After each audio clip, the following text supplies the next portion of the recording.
Hi നമസ്കാരം. അപ്പോൾ ഇന്ന് ഞാൻ സംസാരിക്കാൻ പോകുന്ന ടോപ്പിക്ക് ഇന്നറ്റൻറ്റീവ് ADHD കുറിച്ചാണ്. അപ്പോൾ അതെൻ്റെ ഒരു പേഴ്സണൽ എക്സ്പീരിയൻസിൻ്റെ ബേസിസിലാണെന്ന് പറയാനായിട്ട് പോകുന്നത്. കാരണം ഇന്നറ്റൻറ്റീവ് ADHD എനിക്ക് ഉണ്ട്.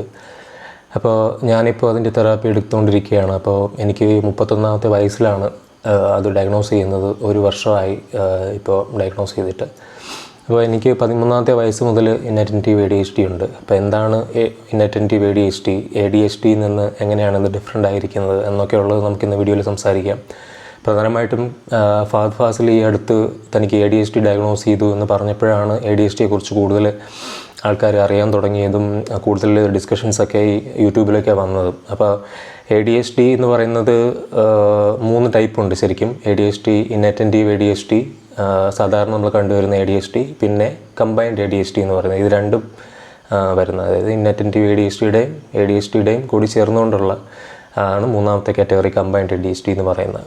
അപ്പോൾ ഇന്ന് പ്രധാനമായിട്ടും ഞാൻ എക്സ്പീരിയൻസ് ചെയ്ത കാര്യങ്ങൾ പറഞ്ഞുകൊണ്ട് ഇന്നറ്റൻറ്റീവ് ADHDയുടെ സയൻസ് ആൻഡ് സിംറ്റംസ് എന്തൊക്കെയാണെന്ന് പറയുക എന്നുള്ളതാണ് പ്രധാനമായിട്ടും ഉദ്ദേശിക്കുന്നത്. ഇന്നറ്റൻറ്റീവ് ADHD എന്ന് പറയുന്നത് പ്രധാനമായിട്ടും നമ്മൾ സാധാരണ കണ്ടുവരുന്ന ADHD എന്ന് പറയുന്നത് attention deficiency hyper active disorder എന്നാണ് പറയുന്നത്.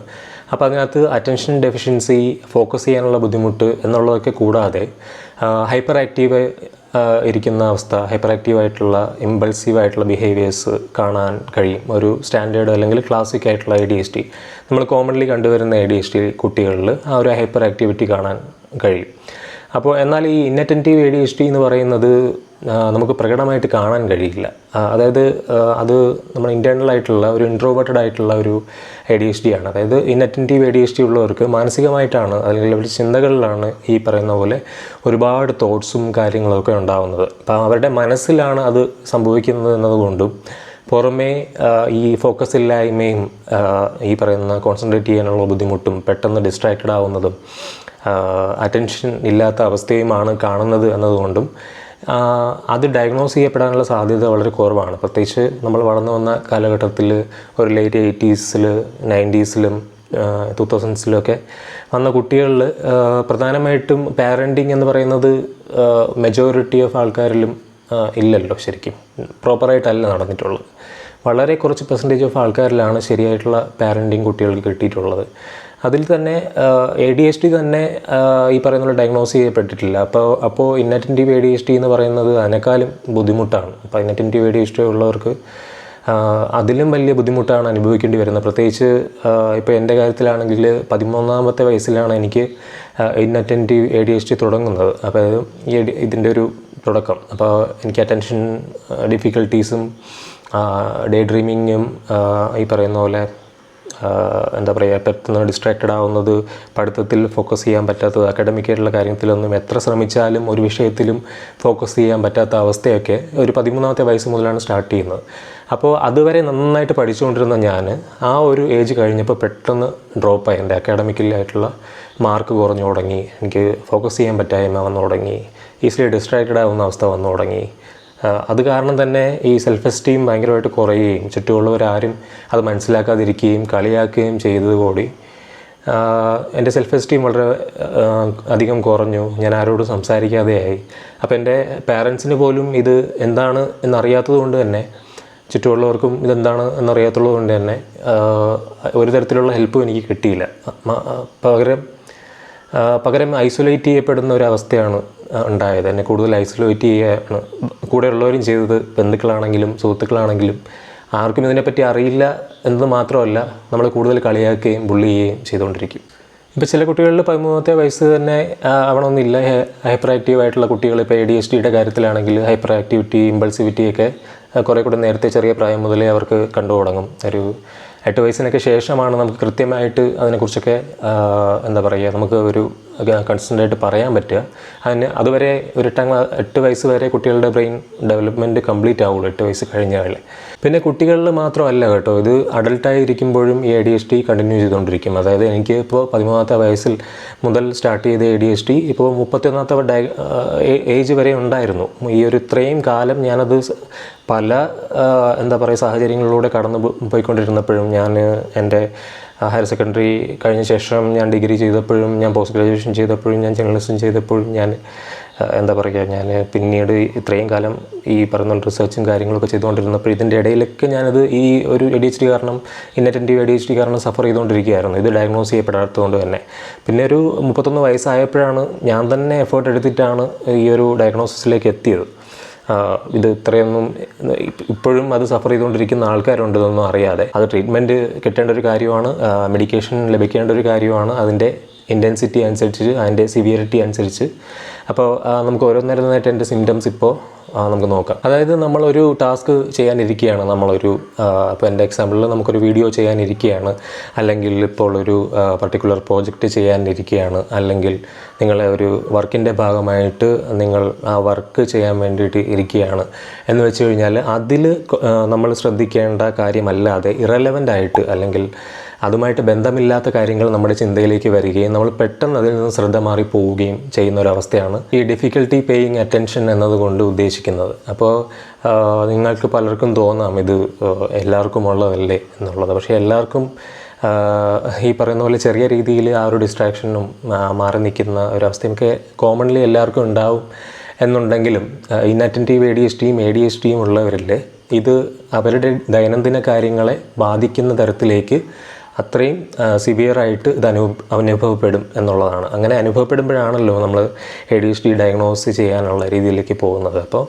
ഞാനീ പറയുന്ന സൈനുകളെല്ലാം ഈ ഒരു ദൈനംദിന കാര്യങ്ങളെ അഫക്റ്റ് ചെയ്യുന്ന ADHD ഉള്ള ആൾക്കാരിൽ വളരെ കൺസിസ്റ്റൻ്റായിട്ട് നിലനിൽക്കുകയും ദൈനംദിന ജീവിതത്തെ അഫക്റ്റ് ചെയ്തുകൊണ്ടിരിക്കുകയും ചെയ്യുന്ന കാര്യങ്ങളാണ്. നമ്മുടെ തന്നെ ചിന്തകളായിരിക്കും പലപ്പോഴും നമ്മളെ ഡിസ്ട്രാക്റ്റ് ചെയ്യുന്നത്. പല ചിന്തകൾ, ഇപ്പോൾ എന്നെ സംബന്ധിച്ചിട്ടാണെങ്കിൽ ഞാനൊരു പ്രോജക്റ്റിനോ അല്ലെങ്കിൽ ഞാനൊരു പർട്ടിക്കുലർ ടാസ്ക് ജോലി സംബന്ധമായിട്ടുള്ളൊരു കാര്യത്തിന് വേണ്ടി ഇരിക്കുമ്പോൾ വളരെയധികം ഈ തോട്ട്സ് ഒരുപാട് തോട്ട്സ് കണ്ടിന്യൂസ് ആയിട്ട് ഇങ്ങനെ വന്നുകൊണ്ടിരിക്കും. അപ്പോൾ അതിലേതെങ്കിലും ഒരു തോട്ടിൽ കോൺസെൻട്രേറ്റ് ചെയ്ത് കഴിഞ്ഞാൽ അതിൽ നമ്മൾ ഇൻഡൽജായി അങ്ങ് പോവും. പിന്നെ അതുമായിട്ട് ബന്ധപ്പെട്ടുള്ള കാര്യങ്ങളിലേക്ക് നമ്മൾ പോയിട്ട് സോണ്ട് ഔട്ടായി ഇരിക്കുകയും ഈ ഡേ ഡ്രീം ചെയ്തിരിക്കുക എന്ന് പറയുന്ന പോലെ നമ്മൾ അതിൽ തന്നെ ശ്രദ്ധിച്ചിരിക്കുകയും ഈ ടാസ്കിൽ നിന്നും മാറിപ്പോവുകയും ചെയ്യും. ഇതാണ് ഇതിൻ്റെ ഡിഫിക്കൽട്ടി പേയിങ് അറ്റൻഷൻ എന്നുള്ളതിൻ്റെ ഒരു പെർഫെക്റ്റ് ആയിട്ടുള്ള എക്സാമ്പിൾ. ഇനി ഇന്നറ്റൻറ്റീവ് ADHDയുടെ രണ്ടാമത്തെ സിംറ്റത്തിലേക്ക് വരാം.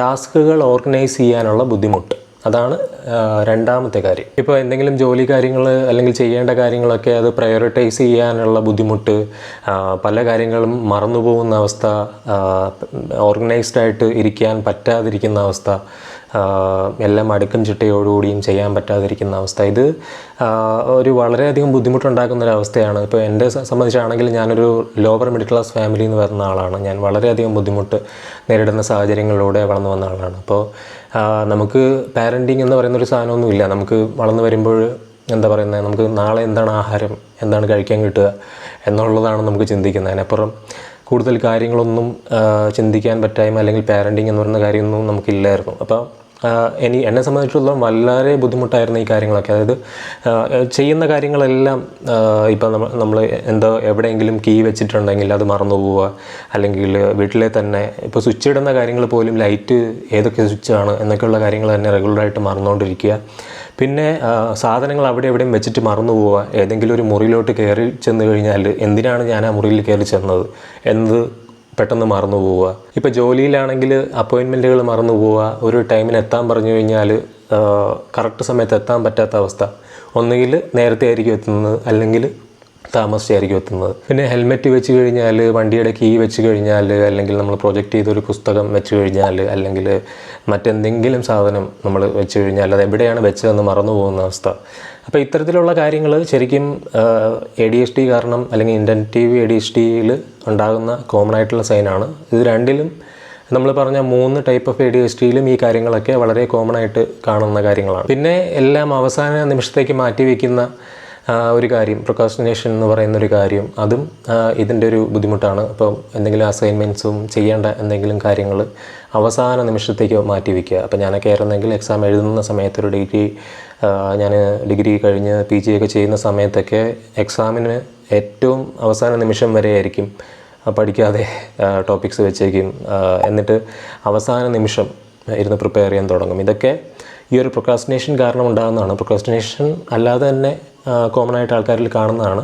ഇന്നറ്റൻറ്റീവ് ADHD ഉള്ളവരിലും ഇത് കുറച്ചുകൂടെ ഇൻറ്റൻസ് ആയിട്ട്, അതായത് അവരുടെ ഡെയിലി ലൈഫിനെ ബാധിക്കുന്ന രീതിയിൽ വളരെ സിവിയറായിട്ട് കാണുന്ന കാര്യമാണ്. ഇപ്പം ഞാൻ നേരത്തെ ഈ പറഞ്ഞ പോലെ ഫൊർഗെറ്റ്ഫുൾനെസ് എല്ലാം മറന്നു പോകുന്ന കാര്യം തന്നെയാണ് ഇതിലെ മൂന്നാമത്തെ പോയിൻറ്റും. അത് ഒരു പ്രധാനപ്പെട്ട കാര്യമാണ്. കാരണം നമ്മളൊരു അപ്പോയിൻമെൻറ്റ്സ് ഉണ്ടെങ്കിൽ അല്ലെങ്കിൽ ബില്ല് അടയ്ക്കാൻ മറന്നു പോകുന്ന കാര്യം, നമ്മളെന്തെങ്കിലും പേയ്മെൻറ്റ് ചെയ്യാനുണ്ടെങ്കിൽ അത് മറന്നു പോകുന്ന കാര്യം, ഇപ്പോൾ ഒരാൾക്ക് കടം വാങ്ങിച്ച കാര്യം തന്നെ നമുക്ക് കൊടുക്കണം എന്നുകൊണ്ട് നമ്മളൊരു പൈസ വന്നു കഴിഞ്ഞാൽ അത് മറന്നു പോകുന്ന കാര്യം, പിന്നെ കടയിൽ പോയിട്ട് ബാക്കി വാങ്ങിച്ചിട്ട് ചിലപ്പോൾ ഒരു 10 രൂപയൊക്കെ കൊടുക്കാനുണ്ടായിരിക്കും. അപ്പോൾ അടുത്ത തവണ പോകുമ്പോഴത്തേക്ക് അതിനെപ്പറ്റിയൊന്നും നമുക്ക് ഓർമ്മ കാണില്ല. അവർ ചിലപ്പോൾ മനഃപൂർവ്വമാണെന്ന് വിചാരിക്കും, പക്ഷേ നമുക്ക് ശരിക്കും ഓർമ്മ കാണില്ല ആ കാര്യങ്ങളൊക്കെ. അപ്പോൾ ഇത് ഒരു കാര്യത്തിന് ശ്രദ്ധയില്ല, അല്ലെങ്കിൽ നീ ഒരു കാര്യത്തിൽ ശ്രദ്ധിക്കുന്നില്ല, ശ്രദ്ധക്കുറവാണെന്ന് പറഞ്ഞിട്ട് പഴിയോട് പഴി ചെറിയ പ്രായത്തിൽ ഞാൻ കേട്ടിട്ടുണ്ട്. അപ്പോൾ ശരിക്കും ഇതാണ് ഇന്ന കാരണം കൊണ്ടാണ് എന്നുള്ളത് ഈ 30-31 വർഷം എടുത്തിട്ടാണ് ഞാൻ തിരിച്ചറിയുന്നത്. അപ്പോൾ എന്താ പറയുക, ഇപ്പോൾ പെൺകുട്ടികളുടെ കാര്യത്തിലാണെങ്കിൽ ഇത് കുറച്ചുകൂടെ എന്നല്ല, വളരെയധികം ഇൻറ്റൻസ് ആയിട്ടായിരിക്കും അവർക്ക് അനുഭവിക്കേണ്ടി വരിക. കാരണം ഈ അടുക്കള ജോലികൾ ചെറിയ പ്രായം മുതലേ ഇവരെ തന്നെയാണല്ലോ ചെയ്യേണ്ടത്, ഉത്തരവാദിത്വം അവർക്കാണ് കൂടുതൽ. അപ്പോൾ അവർക്ക് ഈ ADHD ഉണ്ടെങ്കിൽ, ഇനറ്റൻറ്റീവ് ADHD ഉണ്ടെങ്കിൽ വളരെയധികം ബുദ്ധിമുട്ട് അവർക്ക് അനുഭവിക്കേണ്ടി വരും. ഈ സാധനങ്ങൾ മറന്നു വയ്ക്കുക എന്നുള്ളത് വളരെയധികം അവരെ ടോർച്ചർ ചെയ്യുന്ന രീതിയിൽ വഴക്ക് പറയുന്നതും ആ രീതിയിൽ അവരെ ബുദ്ധിമുട്ടിക്കുന്നതൊക്കെ അവരുടെ സെൽഫ് എസ്റ്റീം വളരെ അധികം കുറയ്ക്കാനും അവർക്ക് കോൺഫിഡൻസ് ഇല്ലാതാവാനും ഫിനാൻഷ്യലി ഇൻഡിപെൻഡൻ്റ് ആവാൻ പറ്റാത്ത അവസ്ഥയ്ക്കും ഒരു കാര്യം മുന്നിട്ടിറങ്ങി ചെയ്യാൻ പറ്റാത്ത അവസ്ഥയ്ക്ക് വരെ ആ തരത്തിൽ അവരെ ബാധിക്കുന്ന രീതിയിലേക്ക് പോകാറുണ്ട് പലപ്പോഴും സ്ത്രീകളുടെ കാര്യത്തിൽ. ഈ ടാസ്കുകൾ അവോയ്ഡ് ചെയ്യുക എന്നുള്ളതിൽ കൂടെ ഉദ്ദേശിക്കുന്നത്, ഇപ്പോൾ നമ്മൾ കുട്ടിയായിരിക്കുമ്പോഴാണെങ്കിൽ ഹോംവർക്ക് ചെയ്യാനായിട്ടുള്ള അത് അവോയ്ഡ് ചെയ്യുന്ന കാര്യം, ഹോംവർക്ക് ചെയ്യണം നമുക്കുണ്ട്, ഹോംവർക്ക് ചെയ്തില്ലെങ്കിൽ അടി കിട്ടും എന്നൊക്കെ ഉള്ളത് അറിയാമെങ്കിലും ഹോംവർക്ക് ചെയ്യാൻ പറ്റാത്ത അവസ്ഥ, ഇത് അവസാനം നിമിഷം വരെ വെച്ചിരുന്നിട്ട് അത് അവസാനം ചെയ്യാതെ സ്കൂളിൽ പോകുന്നതും അടി വാങ്ങിക്കുന്നതും, അത് ഈ പറഞ്ഞ പോലെ ആ ഒരു പ്രൊക്രാസ്റ്റിനേഷൻ, ആ ഒരു ടാസ്ക് അവോയ്ഡൻസ് ഒക്കെ ഈ ഇന്നറ്റൻറ്റീവ് ADHDയിലുള്ളതാണ്. ADHDയിലും ഇതേ കാര്യങ്ങൾ തന്നെ ഉണ്ട്. ആ ഒരു ഇമ്പൾസിവിറ്റി ഒക്കെ ഇതിൽ ഉണ്ട്. അത് കാരണമുള്ള ബുദ്ധിമുട്ടുകൾ ഭയങ്കരമായിട്ട് ഉണ്ട്. അതുമാത്രമല്ല ഇന്നറ്റൻറ്റീവ് ADHDയിൽ ഈ പറയുന്ന പോലെ സോഷ്യൽ സിറ്റുവേഷൻസ് അവോയ്ഡ് ചെയ്യാനുള്ള ഒരു പ്രവണത കണ്ടുവരാറുണ്ട്. അതിന് ഈ പറയുന്ന പോലെ സ്റ്റേജിൽ ഒരു പബ്ലിക് സ്പീക്കിംഗ് പ്രധാനമായിട്ടും പറയേണ്ട ഒരു കാര്യമാണ്. ഒരു സ്റ്റേജിൽ കയറിയിട്ട് ഒരു പബ്ലിക്കിന് മുമ്പിൽ സംസാരിക്കാനായിട്ട് ഒട്ടും കോൺഫിഡൻസ് ഇല്ലാത്ത അവസ്ഥ, അല്ലെങ്കിൽ അത് പൂർണ്ണമായിട്ടും അവോയ്ഡ് ചെയ്യുന്ന ഒരവസ്ഥ, ആ ഒരു ഏരിയയിൽ പോവുകയും പോലും ഇല്ല എന്ന് പറയുന്ന രീതിയിലുള്ള ഒരു അവസ്ഥ. പ്രധാനമായിട്ടും ചുറ്റുമുള്ളവർ ഇതൊരു ഡിസേബിലിറ്റി ആണ് എന്ന് മനസ്സിലാക്കാതിരിക്കുന്നതാണ് ഈ ADHDയിലാണെങ്കിലും ഇന്നറ്റൻറ്റീവ് ADHDയിലാണെങ്കിലും പ്രധാനമായിട്ടുള്ള പ്രശ്നം. ഇപ്പോൾ ഞാൻ പറഞ്ഞില്ലേ, ഫഹദ് ഫാസിൽ പറഞ്ഞപ്പോഴാണ് പലരും അറിയുന്നതും ഈ വീഡിയോസ് എല്ലാം വരുന്നതും. ഒരു മെജോറിറ്റി ഓഫ് ആൾക്കാർ തിരിച്ചറിയുന്നതൊക്കെ ഈ ഫഹദിൻ്റെ വീഡിയോ കഴിഞ്ഞിട്ട് ഡോക്ടേഴ്സ് ഇട്ട വീഡിയോകളൊക്കെ കണ്ടിട്ടാണ്. അത് എന്തോരം നിങ്ങളൊന്ന് ആലോചിച്ച് നോക്കുക, അത് എന്തോരം ബുദ്ധിമുട്ടുള്ള ഒരു കാര്യമാണെന്ന്. നമ്മൾ പുറമേ ഒരാൾക്ക് കാലൊടിഞ്ഞിരുന്നാലോ കൈ ഒടിഞ്ഞിരുന്നാലോ അല്ലെങ്കിൽ ഓട്ടിസം പോലുള്ള കാര്യങ്ങൾ പ്രകടമായിട്ട് കാണാൻ കഴിയുന്ന ഹൈപ്പർ ആക്റ്റീവായിട്ടുള്ള കാര്യങ്ങളൊക്കെ, അതിനൊക്കെ അങ്ങനെയുള്ള കുട്ടികൾക്കൊക്കെ ആ ഒരു പരിഗണനയും ആ ഒരു ഡിസേബിലിറ്റി എന്നുള്ളൊരു കാര്യം ഒബ്വിയസ്ലി സ്റ്റിഗ്മ നിറഞ്ഞിട്ടുള്ള അനുഭവങ്ങൾ അവർക്കും ഉണ്ട്. പക്ഷേ അത് തിരിച്ചറിയുന്നുണ്ട്, അതിന് ട്രീറ്റ്മെൻറ്റ് ലഭിക്കുന്നുണ്ട് ചെറിയ പ്രായത്തിൽ. പക്ഷേ ഈ ഇന്നറ്റൻറ്റീവ് ADHD എന്നുള്ളൊരു കാര്യം പുറമേ കാണാൻ പറ്റാത്തത് കൊണ്ടും ഈ ഡേ ഡ്രീമിംഗ് ഒക്കെ അനുഭവിക്കുന്നതിൻ്റെ ബുദ്ധിമുട്ട് പലർക്കും മനസ്സിലാവാത്തത് കൊണ്ടും ജീവിതകാലം മുഴുവൻ പഴി കേൾക്കുന്ന ഒരവസ്ഥ, അത് ഈ ഒരു നമ്മൾ ചെയ്യാത്തൊരു തെറ്റിൻ്റെ പേരിൽ.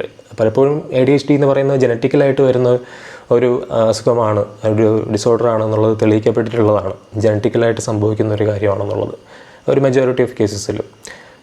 പിന്നെ ഇത് പ്രിവിലൻസ് വളരെ അധികമുള്ളതാണ്. ഒരു 40% ആൾക്കാരിലും സമൂഹത്തിലുള്ള കാര്യമാണ് ADHD അല്ലെങ്കിൽ ഇന്നറ്റൻറ്റീവ് ADHD എന്ന് പറയുന്ന കുട്ടികളിൽ ഉള്ളതാണ്.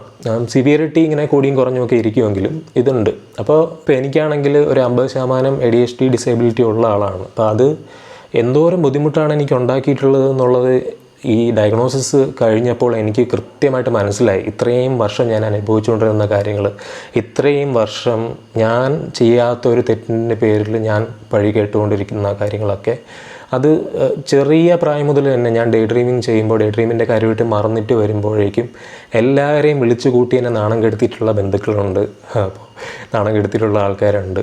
അപ്പോൾ അതൊക്കെ ഇപ്പോൾ എനിക്ക് മനസ്സിലായി. അവർ തെറ്റെന്നൊന്നും പറഞ്ഞിട്ട് ഞാൻ ആരെയും ബ്ലെയിം ചെയ്യില്ല. പക്ഷേ എനിക്ക് എപ്പോഴും തോന്നാറുള്ളൊരു കാര്യം, ഏതെങ്കിലും ഒരാൾ നമ്മളെ ഒരു ഡോക്ടറിനെ കൊണ്ട് കാണിച്ചിരുന്നെങ്കിൽ, അല്ലെങ്കിൽ ഒരു ഡോക്ടറിനെ അടുത്ത് കൊണ്ടുപോയിരുന്നെങ്കിലും തോന്നാറുണ്ട്. എൻ്റെ അവസ്ഥ അങ്ങനെ ആയിരുന്നു ശരിക്കും. എനിക്കൊന്നും എല്ലാവരുടെ അവസ്ഥ അങ്ങനെ ആവണമെന്നില്ല. അപ്പോൾ അതുകൊണ്ട് തന്നെ എനിക്കതിൻ്റെ വിഷമങ്ങൾ ഇപ്പോൾ 31 വയസ്സ് കഴിഞ്ഞിട്ട് ADHD ആണ് എന്നറിഞ്ഞപ്പോൾ ഞാൻ വന്നിരുന്ന് കുറേ നേരം കരഞ്ഞു. കാരണം നമുക്ക് ഒരു ഇതുണ്ടല്ലോ, ഈ ഇത്രയും കാലം എന്തിനു വേണ്ടിയാണ് ഞാൻ ഈ പഴി കേട്ടതെന്നൊക്കെ തോന്നിയിട്ടും ഏതെങ്കിലും ഒരാൾ നമ്മൾ ഡയഗ്നോസ് ചെയ്തിരുന്നെങ്കിലും, ഒരാൾ നമ്മളെ ഹെൽപ്പ് ചെയ്തിരുന്നെങ്കിലും, ഇത്രയും കണ്ട ഡോക്ടേഴ്സിൽ ഒരാൾ അത് ഡയഗ്നോസ് ചെയ്തിരുന്നെങ്കിൽ എന്നൊക്കെ നമുക്ക് തോന്നിപ്പോകും. ഡെയിലി ലൈഫിനെ ബാധിക്കാത്ത രീതിയിൽ എങ്ങനെ ഇത് മാനേജ് ചെയ്യണം എന്നുള്ളത് തൊട്ടടുത്ത ദിവസങ്ങളിൽ തന്നെ പാർട്ട് 2 ആയിട്ട് ഈ ചാനലിൽ അപ്ലോഡ് ചെയ്യുന്നതായിരിക്കും. അതുവരേക്കും എല്ലാവർക്കും ബൈ.